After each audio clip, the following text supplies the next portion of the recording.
Nima keragi bor shunaqa sanli blok qo'yib?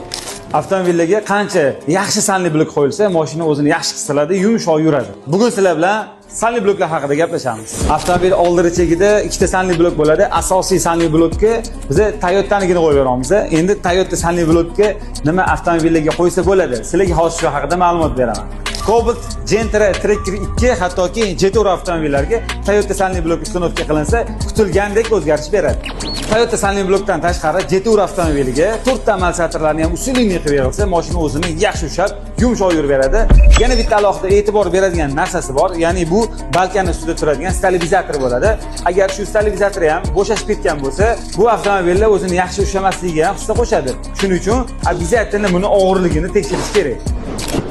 E'tibor beriladigan yana bitta narsasi shu stabilizator tagi bo'ladi. Ma'lumot o'rnida BYD avtomobillarning ko'pchiligida shu stabilizator ketib qoldi.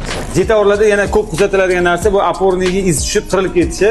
Bu narsa material yomonligidan emas, nimadan bo'lishini ko'rsatib ham o'taman. Oporniga iz tushirib qo'yayotgan narsa kalotkani ushlab turadigan tunikasi bo'ladi. U joyidan siljib qolib, oporniga iz tushiryapti. Buni yechimi uni orqasidan qayirib qo'yilsa, joyiga tushirib, muammo hal bo'ladi. Mashina Toyota sanli blokda ko'proq yumshoqroq bo'ladimi yoki Mercedes sanli blokda yumshoqroq bo'ladimi? Kommentariyada fikringizni qoldirasizlar.